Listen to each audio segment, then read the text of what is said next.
Good morning, good morning, good morning. How you all doing, everybody? This is another segment of With Prayer. It's called With Prayer Talk. And at 9 o'clock, we'll be joined by a young man who's doing great things in his community. And I keep on telling you about how different people are living history. Now, I have said to this and to everybody, your life story, no matter what it is a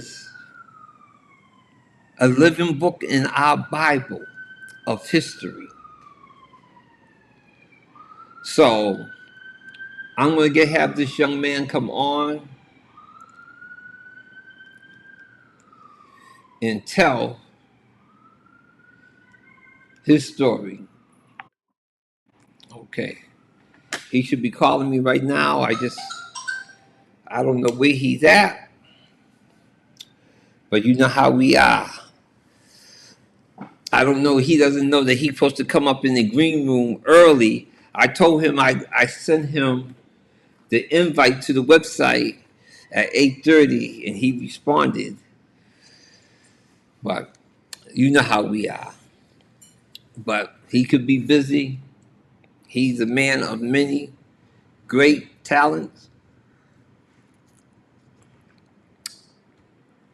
I knew him from day one, from the day he was born.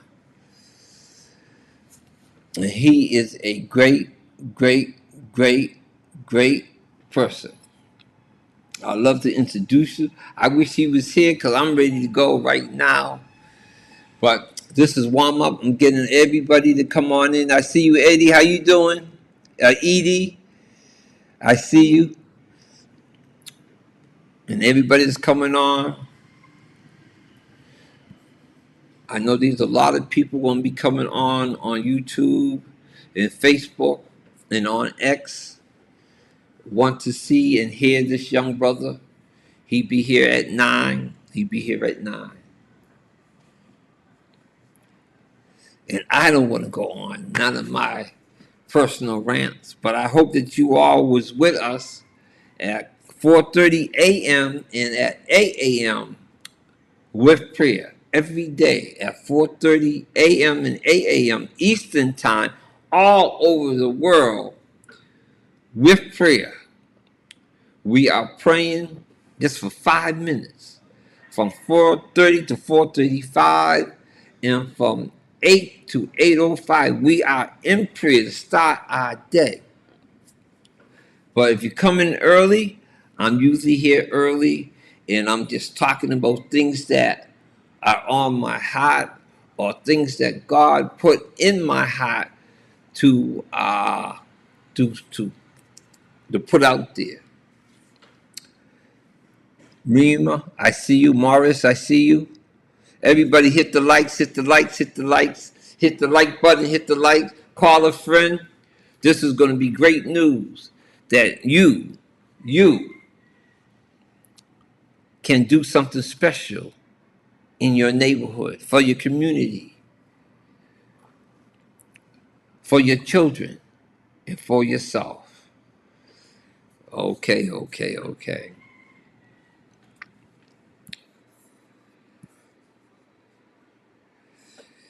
God is good.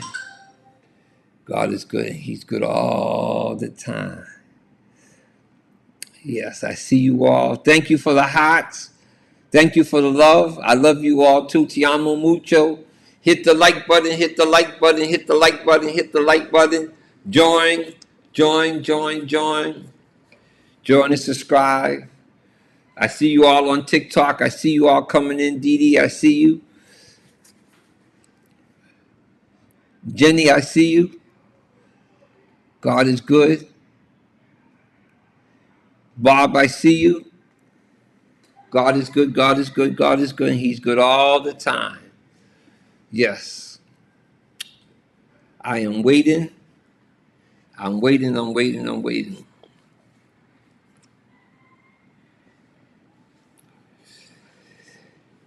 And we just waiting for our guests.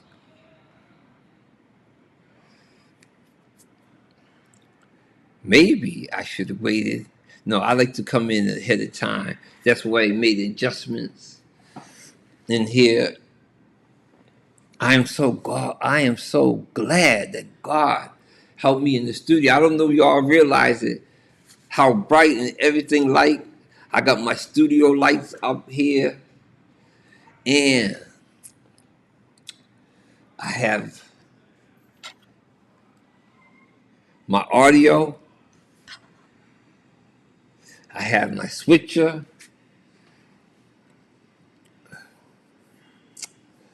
I have my other camera that I could turn. You know how they be talking, they be look this way and they turn and pop their eyebrow at you as they want to reflect on their points. I could do all that. Plus, I'm adding 2 more cameras. I have the cameras, but the wiring's coming in. They should be flying in next week, so I should have them by the week after next. And after that, I'm complete. Only thing after that I need is my TikTok streaming key that I could put TikTok also in my computer. And I need everybody go to my Instagram. I need more membership for I could go back live. I used to be able to go live on Instagram, but they put in numbers in there. So I'm just waiting for my numbers to grow. All right. You all excuse me 1 second, please, as we wait.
I just spoke to him, and he's not in his office.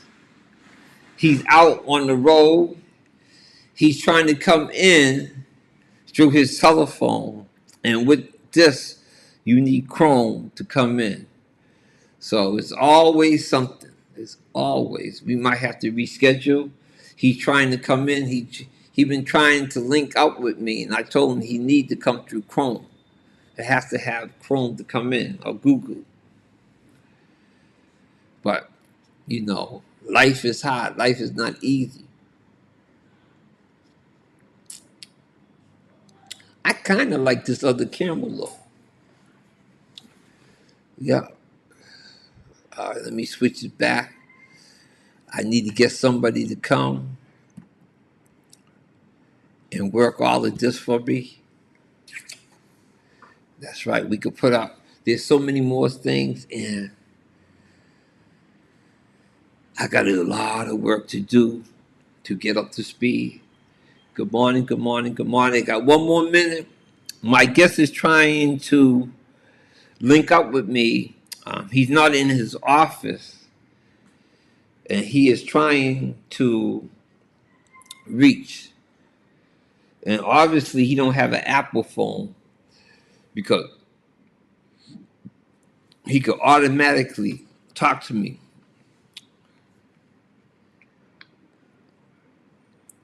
Let me ask him.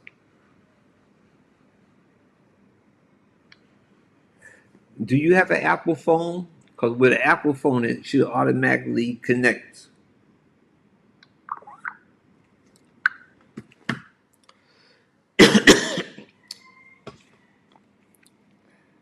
Yeah. Yeah, if you have Apple, use our series, and series will come in automatically. Okay, so my guest once again is High, and he's a professional. Here he comes right now. All right, give me 1 second. Okay. Thank you, sir. I'm here just talking about you.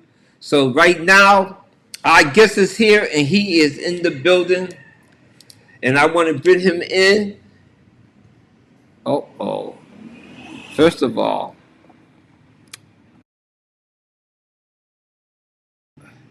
I'm right. My guest is here, and I'm ready to bring him in with us right now.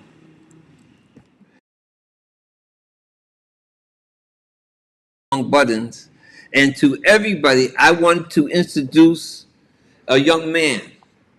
I knew him from day one. When he didn't know who he was, when he couldn't walk, I knew him. This young man, don't say he looked like me, because I don't think we look alike. But me and his brother used to be twins, almost. They used to tell stories. But this young man, he grew up in a black neighborhood like myself. Actually, this young man lived right across the street from me. I mean, not across the street, right next door to me. My house, his house. He went to school, high school, graduate, went to college,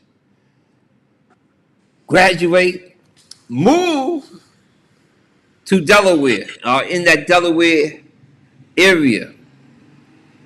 Works. Maryland. Works. Made a life for him and his two boys. Till he was able to retire young or made that decision. He is tired working for other people, and he probably worked for himself. But he looked around his community and said, there's something I could do. So what he did, because I taught him how to play basketball, that's right, and that's right, taught him that shot. He built a rec center for his community. When he built the rec center, it started to feel good to him. You know, I did something for the community. But then he remembered how he got into the place where he was able to do that, and he decided to do an after-school program. Then he started to see the kids come around, and they coming around and studying, and we know how good grades are. But more than that, in education, you need a strong foundation. So God must have spoke to him. I'm going to let him tell a story, but I'm going to give you a little introduction. He went and built a K-5, I believe, but he'll give you the correct numbers when he came in. And every year, he adds a higher grade. He want to take them from the cradle all the way to set them off in college, but he wanted to give them a strong foundation. And then also, I want him to talk about the hills and the valleys, how he was beat down because he's working in his community. He is trying to set a strong foundation for us. And then when he got the school up and running, oh, that wasn't enough. You know, there's a saying, you youngsters don't know it. But back in our day, they say it takes a village to raise a child properly. And back in our history, because I went to Africa, I seen it myself, in every community, they had a meeting place. And he built a church community center. And he, right above his head, you could see P.V.M. in his name, and I'm proud to introduce him. He is my cousin, a man of God, a man of vision, and I always say in my introduction, with prayer, faith, and work. You could pray for something, but you have to put the work in it. Mr. Daly, come on in and introduce yourself. And also, I would like behind, beside, in front, there's a good woman there. So I want him also to put up some praises to his wife because he could not do this by himself. Mr. Daly, Yeah. What's up, guys? How you doing? I'm doing fine. Good. That's good. Yeah. So you pretty much on point. Little timing maybe a little off, but everything seemed to be fine. Yeah. And so I moved down to Maryland from Boston, and basically you know, got into a situation because I was my profession at the time was I was a corporate controller and accountant. And so I got into a nice niche business with some folks, and we're able to help them grow their business and me grow personally. I had a excellent chief financial officer who I was working under, and he taught me a lot. He trained me up, and eventually. Uh, I was able to uh, grow my own personal wealth to the point where I could retire um, at 50, basically. But during that point in time, I started an organization called Building African American Minds. Called it's the website is BAM Inc. BAAMINC Inc.org. So BAMInc.org. You can look it up.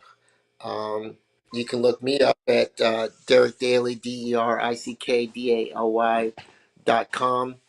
Get a little more background on on me and interviews that I've done, and see the people that I've been associated with. Um, so through that, Building African American Minds, which is now a 20, 21, 22 year old organization, um, I pretty much, as Victor was saying, I pretty much got to the point where I needed to expand what we are doing, because we came up with a strategic plan, and I wanted to finish out our strategic plan. Unfortunately, I had a board that was pretty pretty much satisfied with what we were doing, but you know, God gave me a plan. I had to execute the plan, so I had to do whatever I needed to do to make that happen. So you talked about my wife, so I asked my wife if she can take over that organization, which she did, and she's currently running it. And I basically uh, started Polaris Village Ministries, okay, which is a ministries here in Eastern Maryland. You can go and check them out at polarisvillage.org. And there I started Polaris Village Academy, which is it's currently a K through 5 school, but the 2026-2027 year we're going to K to 8. Um, um, I probably, from an entrepreneurial standpoint, I own about probably or associated with about 8 or 9 businesses. Jack Construction is a part of Jack Resources, which is consulting firm slash construction company that I started, and another one is Naima Ventures, which is real estate. We have about say about 48 properties right now. We're expanding to about maybe 75, 70, maybe 80. Not to cut Uh, you off, not to cut you off, Mr. Daly. Those are yes. what. That's the last part that I forgot to add on in his introduction. So after he built the church, and he spoke to me just about when I decided I wanted to retire, and he begged me to come and work with him on the housing. So not only did he do all of that, his vision was to build affordable housing for people to live correctly. I'm sorry I left that out, Mr. Daly, but go ahead. Oh, you did good. Uh, um, so yeah, nothing's affordable now. Inflation is crazy. We can't even build, we can't even build anything for affordable. I mean, and it's sad. But that's a topic for another day. Um, so yeah, and then I'm starting another project here at one of the properties. I'm creating golf simulators. Um, I basically have a performance arts theater town. Um, basically, we're starting another higher end housing project um, through a company called Aspire Daily Inc. You can go to that website, aspiredaily.com, and uh, and check it out. So, yeah, it's just a maze of building of businesses that help uh, grow inside of the what we call the bigger entity, which is Daily Enterprises, um, and that comprises of all the for-profit, nonprofit organizations that we are associated with. So yeah, when it comes down to it, it's service before self. Um, as Victor knows, we have a strong community, church, service background. Um, I support through a nonprofit that I have, Feed International. Um, I support trips by his sister, actually, Dr. Gwendolyn Weeks, to Africa and through Cape Verde, Viva Cape Verde. I am I'm a officially a Cape Verde citizen, Cape You Verdean. better, you better hush on that because my boy Donald, he gonna show you the exit. Show me the exit, Donald. Show me the exit. I'll gladly leave. If you show me the exit, I'll gladly leave. Uh, there are other opportunities in this world. And talk about that. I mean, I went to Cape Verde, and the island that we basically have a house and family house on is called Sunny Cloud.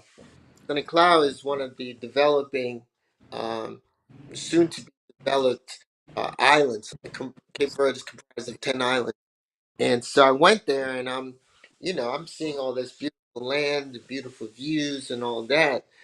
So we are trying to take our road show to Africa if possible, and start developing some areas in Africa, especially in Cape Verde on that particular island.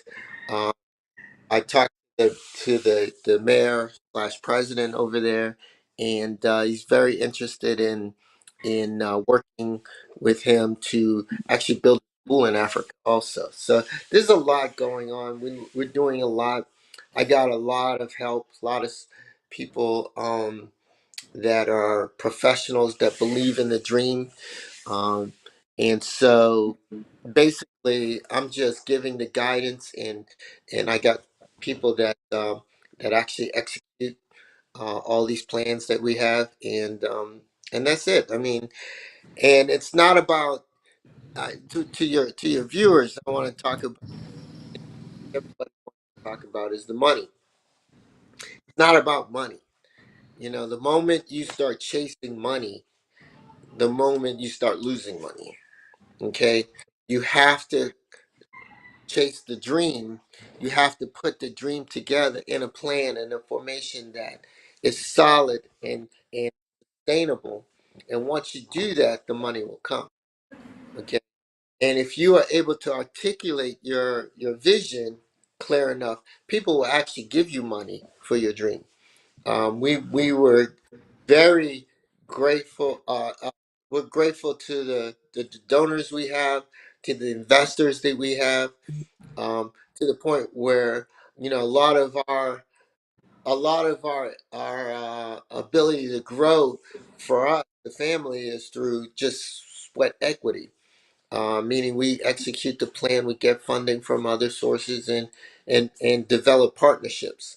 So, one problem that we have, especially in the African American community, is that we always want to own everything. We just want to own everything. We want 100% of something, and 100% of nothing is nothing.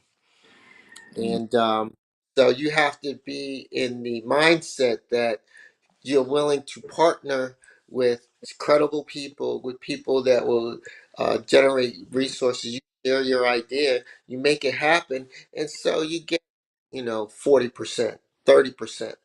But 30% of a million is pretty good. 30% of 20 million is pretty good versus 100% of $100. So I own a company, I own 100%, and I got $100 in the bank. Great. You know, it's just doesn't make any sense. So we as a community have to be understanding that we have to partner with each other. We have to partner with organizations that are willing to, because they're looking for a return. That's there's a lot of money out there that actually is looking for a return, and not even just a monetary return, but a return from a cultural standpoint, from investment in children, from an all of that is people out there with resources are interested in, especially again, if you have a good plan, you have a good idea, you have a good track record, they're willing to invest with you. Um, so I'm just trying to give you guys, all of you, a an idea of how um, we basically made it. How we're continuing to partner with people in other organizations to grow. I have a great team, like I said, but they're all in their 20s and 30s and approaching 40. Uh, they're all young people that I can actually leave all this to. A couple of my sons, and they're willing to be that legacy for myself and my wife. So they're all a part of my board. Um, Again, young people that I've had through the uh, 20-year organization of 20 years of P.V.M. have come back to work with us. Um, and like I said, we are getting support, and we built enough that we're getting support from banking institutions. So that just accelerates our growth. Okay, I want to jump in here a little bit, and like I try to tell people, and I do a segment on Coach PrimeTimeDeionSanders, and I tell the people that he is our living history. He put his whole life out there for people could see his ups, his downs, and around. So I'm coming to you and I'm saying, yes, that's beautiful. That's beautiful. We're glad to see what you've done. But there are young men and young women out there that has a vision. And I want you to talk first about your relationship with God, how he spoke to you, because I know many a nights, because I remember me and you talking about the conflicts, the pushback and the fights. And, people, these young people who come in, and I'm glad that you said that you have a bunch of young men, because they call, it's been written, they call the old because they're wise, and they call the young because they're strong. And it's a combination of that. But you have a man with vision, and he has his wife, his co-mate, that comes in with that vision, and they work. And I want you to talk about first the relationship that you had with your wife, explaining her the vision, explaining how God came in and how he crafted you, because it's good for you. But right now, we want to encourage others and let them know it takes work. It takes a lot of the little things that we learn in the Bible, because it says, by the sweat of your brow. And people see you, they're looking handsome, hair all cut off. They don't know about all that gray hair from the stress that you had to put up. The nights that you got up and you just walk around, you couldn't even tell the wife or your children about all the pushback that you have. You don't have to make it dangerous, but we want to tell the people it's God with prayer, faith, and works. It came there. That seed that he had. See, I know him, his background. He's my cousin. His family's my family. And I tell you all that we are Levites. His mother, my mother were sisters. All of them went to Pilgrim. They built churches. I can't tell you how many churches, especially on my mother's side, through all my aunts and my grandfather had built up. That seed was in there. And I wanted to talk about that journey because we lived in the black community, but obviously we went to all white schools. And he got that good foundation and he built on that. But it was God that put that seed and that desire in through the hills. It's good to do something when you're on top of that hill. It's good. But I want to talk about that valley. So I know he told me some, but he don't want to hear what the old man got to say because, I'm kind of radical. And I'm begging, please let me be there. Come invite me, but he ain't going to do that. He ain't going to allow me to mess up his vision because I'm crazy. But, but there's the other side of that. And I want us to know all of this, we have envy and we look at somebody, and I'm sure that people look at him, and I want you to tell them the story that you told me about the memo. Who is he? So you could tell them about that story if you want to, but they look at the young man and they want to know, I just want you to tell about the trials that these young people know that there will be hills and there'll be trials, that you built your foundation back from Uncle Joe and Aunt Edith, from Tanty, from Wally. So go ahead into that, please. Yeah, I mean it's a yeah, nothing's easy. Um, Nothing is, and but it all starts from, like you said, Vic, the your foundation.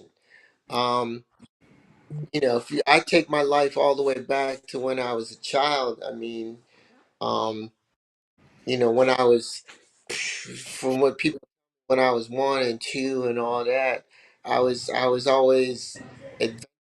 I was always curious, and sometimes curiosity got me in trouble. But to the point where the story I was down in Nevis. Nevis is the West Indies, and I was at my grandfather's mansion, and and I was the little one that wanted to go touch his gun. So you know, he's And like, I never, I seen it. American boy, eat it. Who's this American boy you got here touching my stuff? But the gun. So it just tells you that there's one of the very few interactions that I had with my grandfather before he died, because I was like really young. But I've always had the ability to just have the vision, have thoughts, and I got to the point where I was able to turn those thoughts into reality. So going all the way back again, my mother was a highly educated person, um, and she always wanted the best for her kids. So uh, Victor was talking about how we went to all white schools. Well, there was a program called MECO in Boston. I don't know if they still have MECO. They still have MECO back. Yep, still going strong. Yeah, so they had a program called MECO, and what they did was they took inner city kids, special African American kids, black kids, and sent them to the suburbs to get an education, supposedly a better education. We can talk about that, how emotionally that is. It was trying, but yeah. So at the first grade, I was basically, I call it shipped. I was shipped to Framingham, Massachusetts, and I went to Framingham to go to school for the next 12 years, and that's basically getting on a bus early in the morning and driving. All through all the stops in Boston, and then going to Framingham, which is another half an hour or so on the Mass Pike.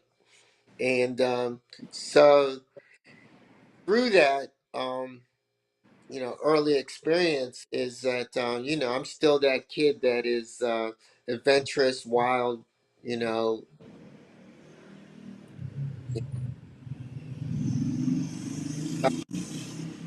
and the teacher said, "Who's this little black kid that's just got a bunch of course, that's the label for us. We got a bunch of energy, and we need to put him in a special ed class and this and that because he can't sit still and do blah, blah." And my mother was like, "No." So my mother was my champion, um, and she knew basically what I would become.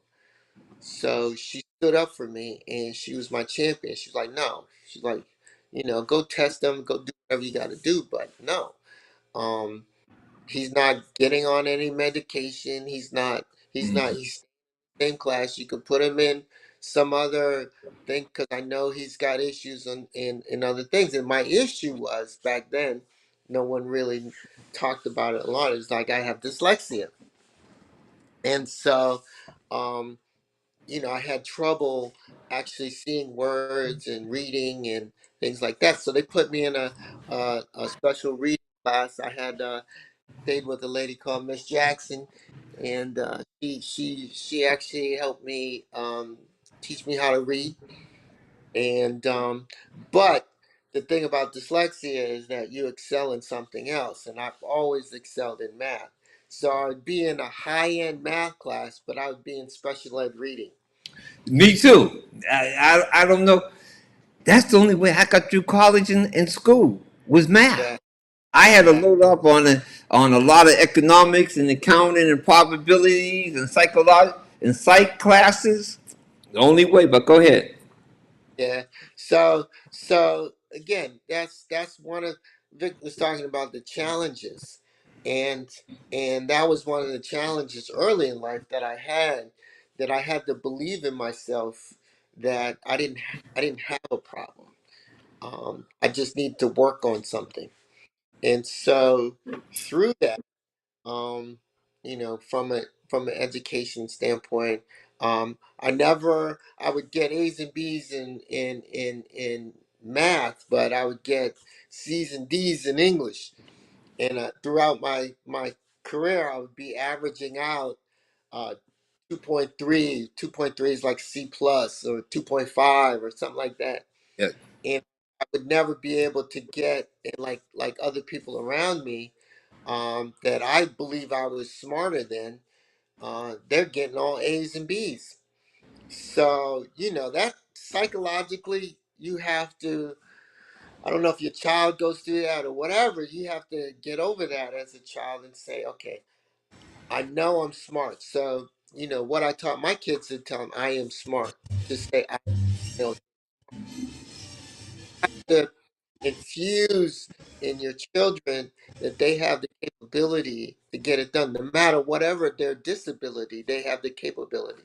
So, through that, through middle school was kind of crazy because, um, at the time, my older brother, he's 2 years older than me. He was a little wild.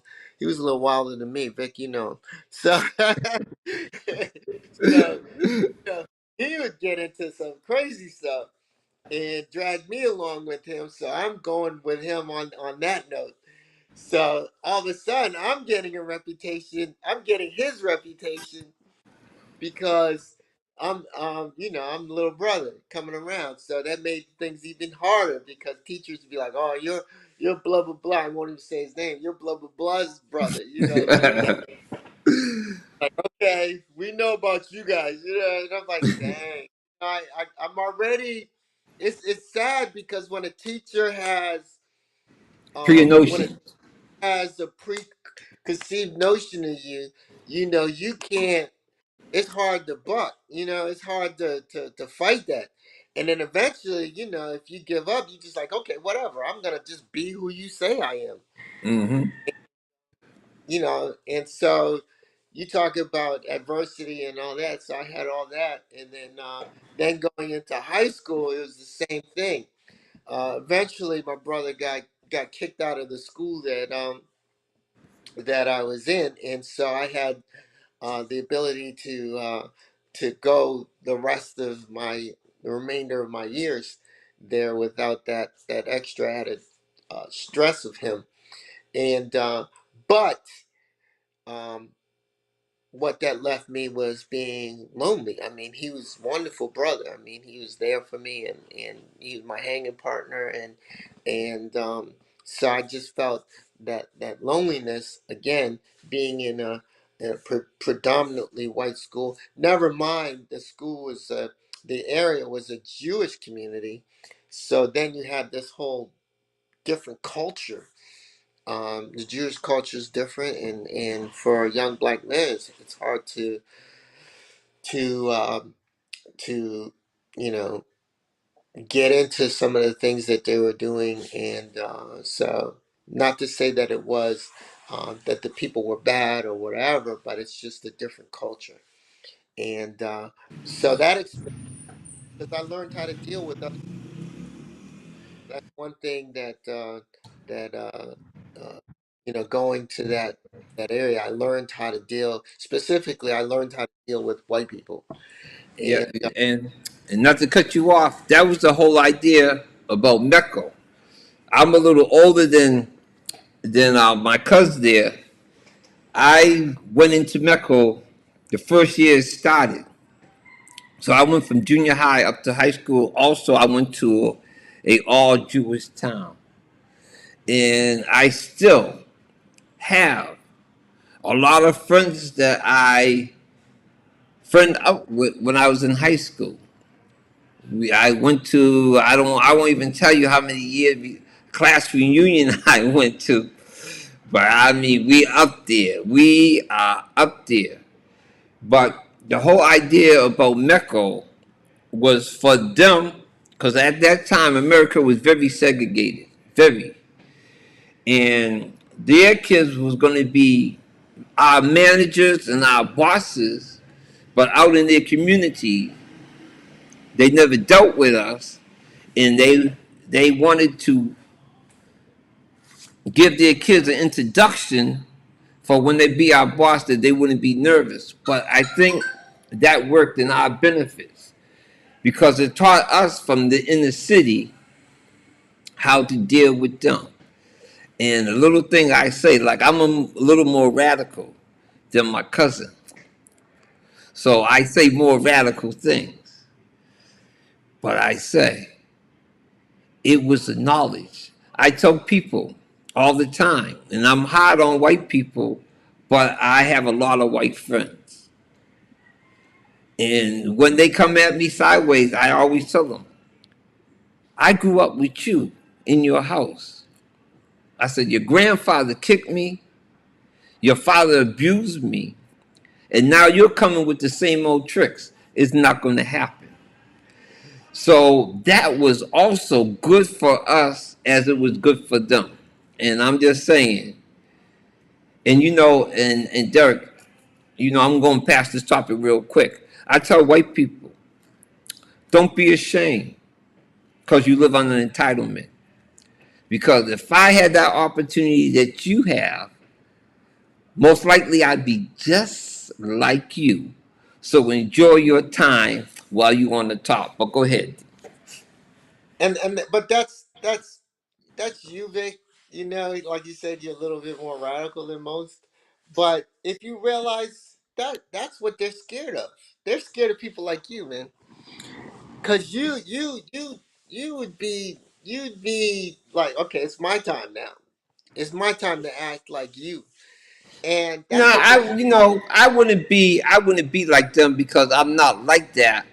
I just want to let them know that I could be.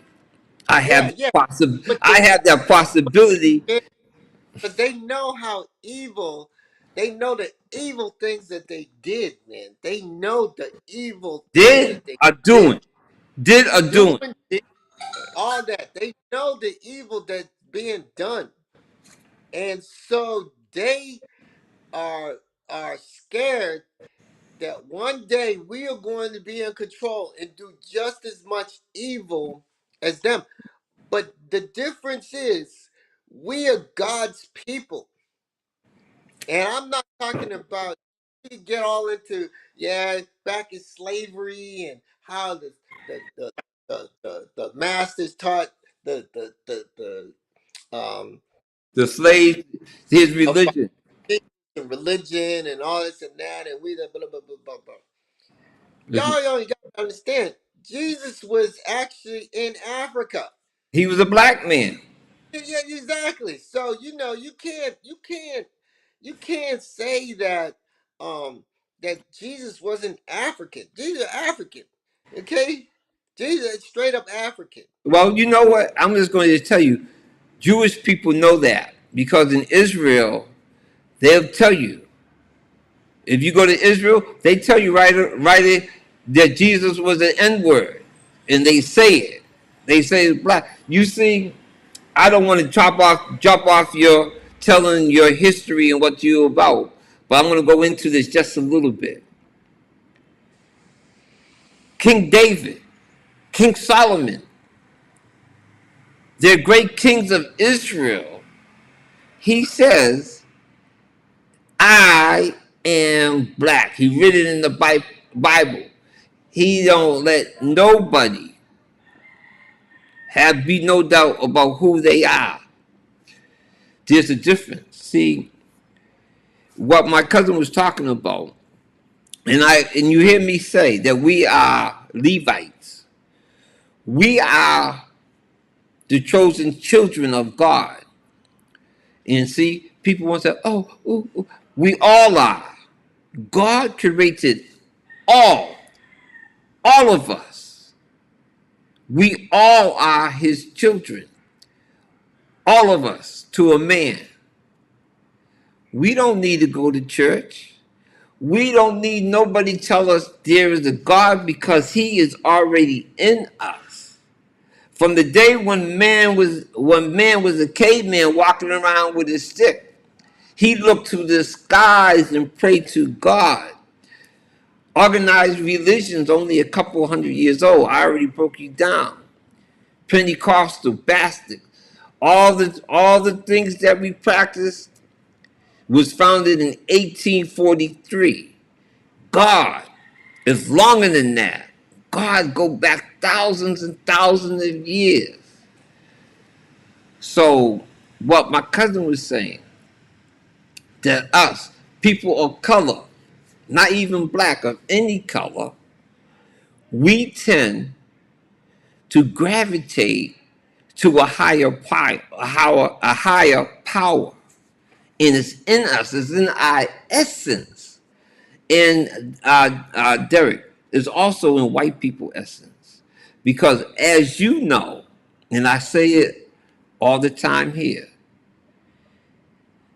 there are three white men that put into me a lot of me. And I'm hard on white people. Okay? So there's good people everywhere. There's God fearing people everywhere. But there are some that are not of humanity that is here.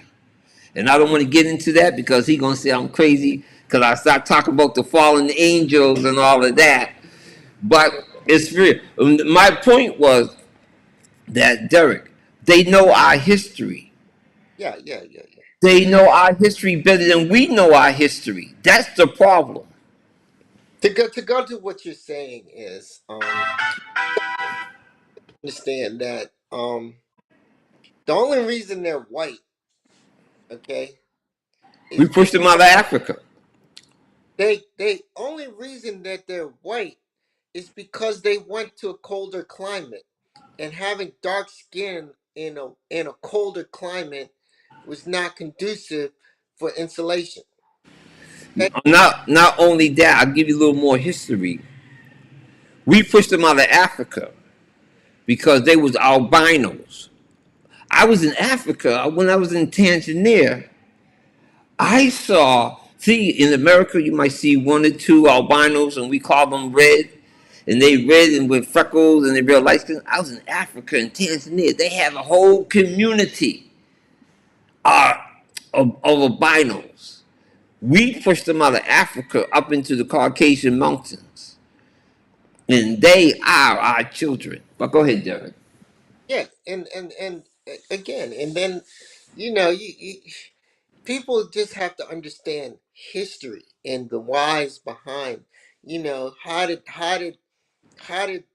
the Native Americans get to? We're going all the way back to the Ice Age, you know. So there's if we could just open our minds, okay, and understand that there's more history than just the last 250 years of America, okay, we people would then understand and be able to realize that we are all one people.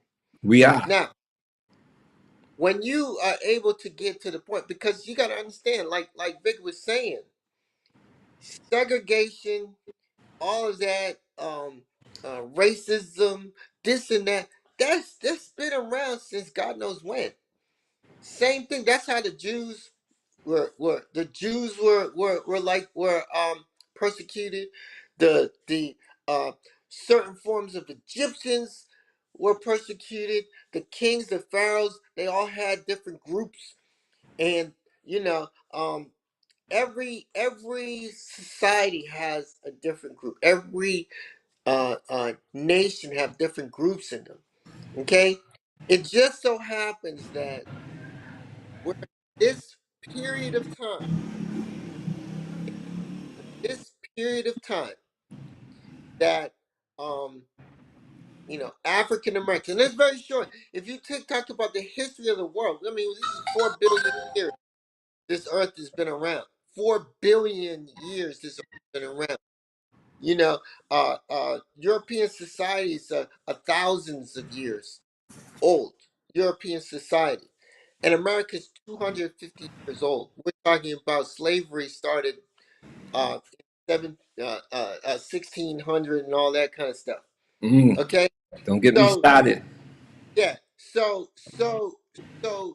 you got to understand this is a very young period of time.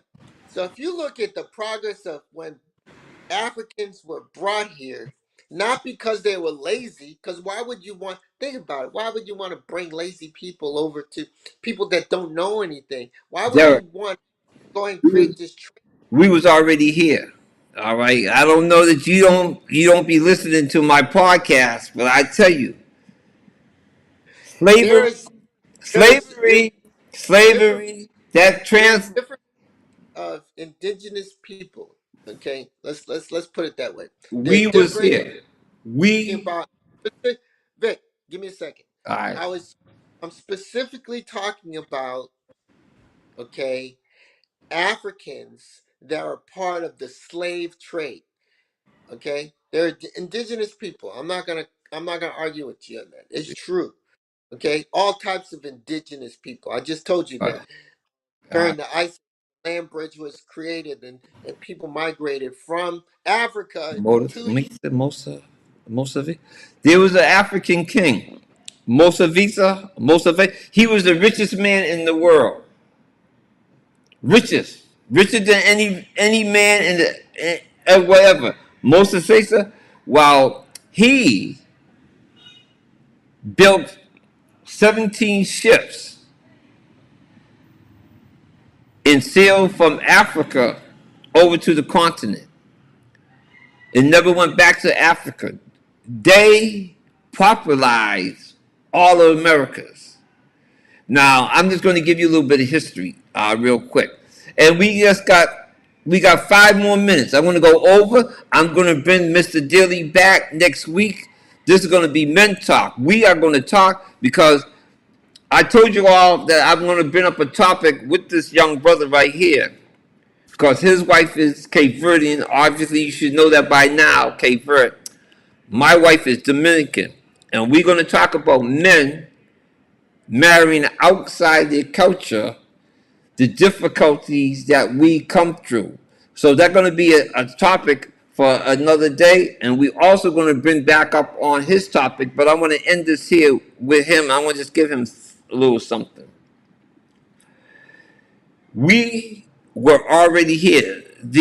Was a black king, Masavusa. I can't pronounce his name properly, but you look it up, begins with an F. He was the richest black man in the world to date. He came over to the Americas and filled this land. They never went back. Slavery, yes, they brought maybe 10 or 12 slaves from Africa over here, but it was genocide. They went to Africa, pick up the Africans, and they are categorized as what you call when you have suitcases and you ship them, cargo. They was put down as cargo and they was insured. They picked them up and they threw them off over the boat. It was genocide.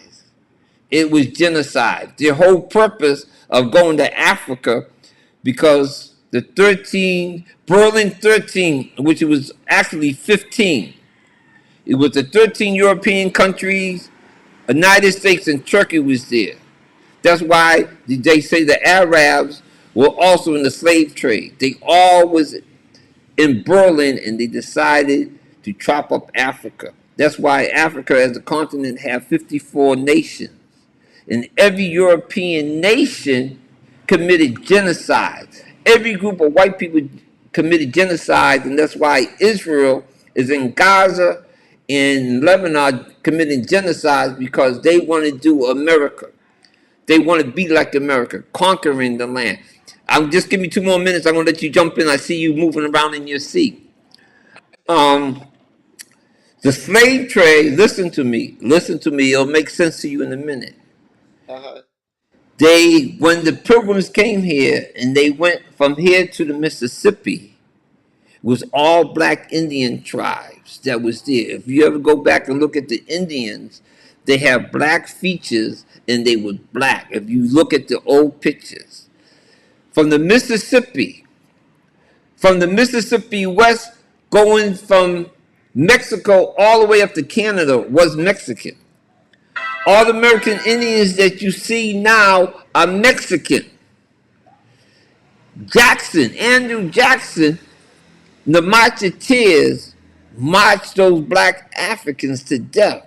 The ones they didn't enslave, they killed. They tell us that, yeah, they brought us from Africa because they don't want to know that we was already on this land possessed to us. That's why you can't go in the Grand Canyon.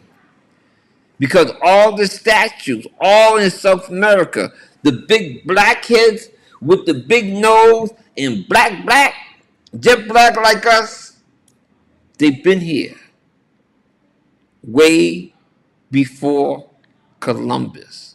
We was here. They don't teach us that in our history books. Remember, all American history is a lie. George Washington was not our first president. A black man was our very first leader. But come back. Don't worry about when my cousin here, Derick here, because we're going to talk about something. Come back on Mondays. Think. And I'll break it down for you. We got 3 more minutes. I'm going to let Derick take us out of here.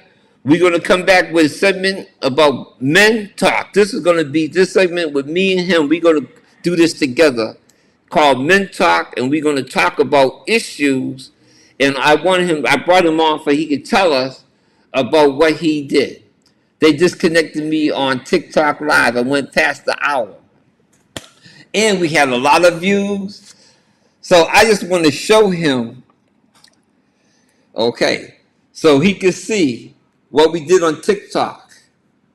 Let me bring it to the camera. See how many likes we had on this conversation, sir? And this is the first run. They're going to run this for a week. And I told you in my week, I get up to about like 100,000 views. So live, you a star. You a star, cuz. You a star. But anyway, and we also on, right now, we on Facebook, YouTube, and X. So I'm going to let him close out, and I'm going to bring him back. I'm going to set up a time where I can get him, give us an hour every week, and we just going to talk and fellowship with you all. Sir, go ahead. Yeah, I mean, to talk about, just to go to what you're saying, I mean, I like to just make things simple, man. Going into all what you're saying is making things complex, and you blowing people's minds, man. That's And okay. people They got to got to grow. They have to grow. no. The thing about it, right? You don't feed a baby meat. You give them milk. So when you start That's your talking, job. That's your job. when you I'm start talking, radical. cuz when you start talking, I'm telling you, man, when you start talking about the things you start talking about and the way you're saying it, you cutting a piece of steak and you stick it in the baby's I mouth cut with no, deep. I cut deep. you stick it in the baby's mouth, they got no teeth and can't chew, and they're gonna swallow it, and what are they gonna do? Cuz they're gonna choke. That's why I So have you here, God, cousin. That's you why I gotta have you. go ahead, and when you're trying to blow people's minds, man, you gotta give them milk so they can drink it. They ain't got no teeth. Okay. Okay, they don't have no teeth. You gotta get a woman, stick the titty in their mouth, and let them suck it. Okay. Well, I just want to just tell you, was it? Who So, was it? I have two because daughters. Wait a minute. On that point, I have two daughters. I don't know take, if it was Sarah or Emily. you From taking the my time they time. was 1 years old, they was eating food before they had teeth. That's who I am. But I gave them meat. that's the training that you gave your kids, man. That's the training that we gave our kids. That's the Hmm. training. had. We were able to do it. That's one problem that we have, is that we always to the point where where we just try to think that all these people have lived like the we way. live. That is my fault. I have a problem with that. Even when I was working in management, that's my one problem. I can't understand because I consider myself a man at the bottom. I speak ebonically, I move ebonically, Nah, man, most of it on purpose, but nah, man, I don't understand. Wait a minute. I don't understand why I can do stuff and people can't do. Because I figure my role is tougher and harder than most. And if I could do it, and that's why I couldn't make the big money, because I couldn't get over that. That was one of my faults. Like I tell my people, I'm imperfect. But go ahead. yeah. So and that's one thing I had to learn. I had to learn that you got to respect other people's road and their journey and their situation. I never really understood a lot of things about why certain groups of people can't do certain things or can't, and I had to learn that. And I learned that You too. there are struggles inside there. But that's again topic for another discussion. Today. End with I'm gonna end with this. Um, I appreciate you because I appreciate what you're doing. I appreciate the fact that you're trying to educate people. You know, you're trying to give them a different sense, a different view on the false reality that we were given. That we are lazy. That we Less are than. less than, and that Yeah. we all take, we destroy, and all that. And basically, okay, that's the other folks reflecting on themselves. Because if you have a group of people, right? If you have a group of people, and this is the point I was trying to get about that the slave trade in the African thing or whatever, however you want to put it. If you have a group of people that can't work their own land and Mm-hmm. need other people to work their other land, why did they need the other people to work the land?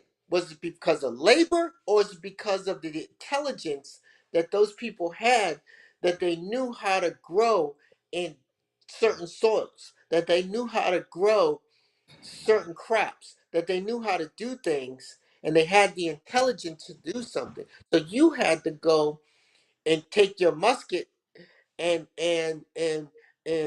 basically terrorize a group of people that were Boy, basically, um, you know, minding their own business. I mean, you talk boy, you about put in. Columbus, and you talk about Thanksgiving and all that, and you talk about um, how the indigenous folks treated the the Spanish when they came over. They were like, okay, you down, you cool, you know. The first thing they said was, let's trade. Yeah. And they said, and there was no value of gold. There was like, gold, what is gold? Gold Yeah, is I was nothing. gonna say they saw those golden arrows and the gold around their neck, and they lost their mind. I'm talking about the Yeah, Spanish. but to them, gold was things. So yeah, I give you this gold. Give me something that I can use. They never saw the knitting, the clothing, the this and that, the certain things. So they were like, let's trade. To us, we're like, they were stupid. Them Indians were stupid. They, Yeah, but who was stupid? Because they were like, here, there's plenty of gold here. we just It's pick it just, off the ground. it wasn't a scarce resource. Think Yeah, about it. You know, it was not a scarce resource. So therefore, gold was like all around. It was like, oh, we built gold statues. We did this. We did. It was a metal that was easily the temperature to heat gold. It doesn't have to be as hard as steel, and it's a metal that you can mm, actually stuff with. The use of gold. It's a great conductor. All of this. mm. So so to them it wasn't a big deal. And they thought that the Spanish and the French and the English were all traders. They were like, okay, you come over here, we're gonna trade, because they, like he said, they weren't the first. Now you understand. You explained it. Now you understand why there wasn't this. Oh my God, who are these people? We've never seen you before. But The indigenous folks weren't acting like that because they've seen people before. and not to cut you off because of history. Now, the Pilgrims came over here when in 1647, when they hit Plymouth Rock. Yeah, Well, I Plymouth Rock. Just remember the visual that they give us. They built up their houses out of sticks. Number one, what he was saying is, "This is my wheelhouse. You put me in my wheelhouse. I'm so happy." About the indigenous people, and they got them because they was carpenters and builders. When you hear about the Freemasons, it was those slaves that started the Freemasons because they was the carpenters, and that's the history behind that. But we, even here where I'm in this island, the Haitian people, they build houses with a cutlass. And that's it, a cutlass and a shovel. Because they know how to form brick out of mud and water, shape it, cook it, cure it, and then put it down. And with that cutlass and that shovel, they put a stick on the ground and a piece of string and level it up and keep moving up that way. But but Derick, I'm going to cut this off. I'm going to speak to Mr. Daly because it's an hour, and I know you see. I heard somebody walk into your office. I'm only going to keep him an hour. I'm going to set up a schedule with him that we come on once a week or every other week, because the last time I had him on, he said he wasn't feeling it. We hang up, and 10 minutes later, he said, "You know, I could come on every week, every other week." So he likes this, and like I say, he's opposite to me. I'm radical, and I go way out, and I go very direct. He has a soft voice and a soft tone, and two of the same do not get along. Opposites get along, and I'm proud to say this is my younger cousin. He's doing great things. He has vision and insight. And God bless you and bless you and bless you some more. thank you, thank you. You too, man. Okay, And so go ahead.